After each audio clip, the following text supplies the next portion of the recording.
美国在 GDP 下降的情况下增加国防预算，投入巨资强化太平洋威慑计划，强化岛链封锁能力，要破解中国的区域拒止作战能力。美军新战略能遏制中国吗？我们有请曹卫东老师为大家解读一下。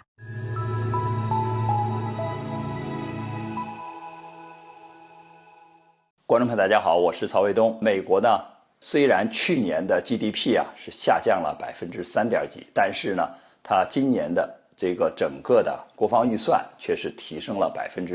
1.7%。那既然美国在整个就是 GDP 下降的情况下，为什么还要增加国防预算呢？而且在这次的国防预算里边，还专门提出来要拨款50亿美元，就是强化它的太平洋威慑倡议计划。我们先说呀，这个太平洋威慑这个倡议计划，实际上是对美国的过去亚太再平衡计划的一个深入，或者是进一步的这个推动。因为在奥巴马时期呢，提出了一个所谓亚太再平衡。亚太再平衡听着好像是一种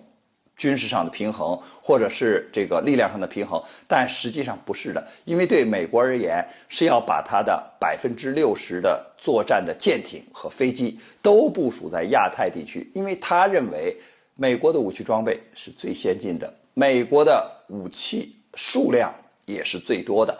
把60%，也就是大部分的这些武器装备都部署在亚太，特别是这个作战的舰艇，因为美国的航空母舰是最多的，那么飞机的各型的数量也是最多的，也是最先进的。那部署在这个区域以后呢，他就认为美国的这个军力在这是最强大的，那你在整个亚太地区的任何国家都在美国的军事打击威胁之下，所以他认为这样的话呢，亚太的军事布局就平衡了，所以它叫亚太再平衡。那么现在为什么又提出来一个所谓太平洋威慑计划或者威慑倡议呢？因为尽管这些武器装备部署到这儿了，但是是不是能够形成一个优势美国它也是画问号的因为它现在就是认为就是像俄罗斯和中国这样的国家有很强的反介入和区域拒止能力，就是如果它把航空母舰靠上来，那么对方的打击航母的能力是很强的，就可能靠不上来。你靠不上来，那你怎么对这个国家进行由海向陆的打击所以这是他现在感到非常焦虑的一个问题。还有一个呢，他看到就是无论是中国还是俄罗斯，现在就是经常的把军舰或者是飞机开到西太平洋，也就是出了他过去划定的第一岛链的这个界限，所以这个太平洋威慑计划有这种就是延续冷战思维、强化岛链封锁的作用。因为在就是冷战时期呢，这个美国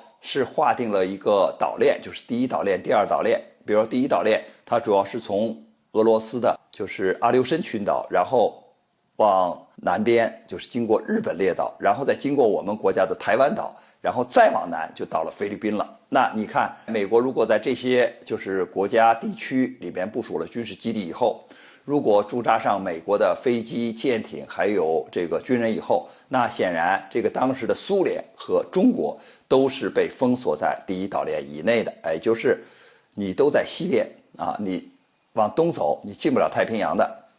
所以美国就安全了，而他的兵力却在你的家门口。所以我们看到这个是一个冷战的思维。而现在进入新世纪以后，这个美国仍然是秉持冷战的思维，而且还是要强化这个岛链。那这个岛链的封锁，实际上它能封得住中国和俄罗斯吗？显然是不行的。为什么呢？因为我们看到中国的海军现在就是到太平洋去进入太平洋已经是常态化了，包括我们的航母编队都在台湾岛的这个周边经常进行这种训练，因为它是出宫古海峡，显然是出了岛链的嘛。再加上我们人民空军绕岛巡航，这个绕岛巡航还不是一种飞机而是包括轰炸机、预警机、歼击机，那都可以就是组成编队来对这个台湾岛进行这种巡航。那这个就打破了美国的这种岛链的封锁。那现在这个太平洋威慑计划就要明确什么呢？就是在这个区域里边，美国一定要形成军事上的优势，就是不能让俄罗斯和中国的舰艇、飞机出这个岛链。一旦发生军事冲突的时候，美国的军力一定要优先，一定要占优。那这个就是他要强化的目的和原因。拨了多少呢？50亿美元。你50亿美元，我想对这个所谓太平洋威慑计划而言，那是杯水车薪。你根本就不可能靠这点钱就把中国或者俄罗斯的这个军力封堵在这里面只不过是美国的一厢情愿而已。关于这个话题，我们今天就聊到这儿。欢迎大家关注本栏目，我们下期节目再见。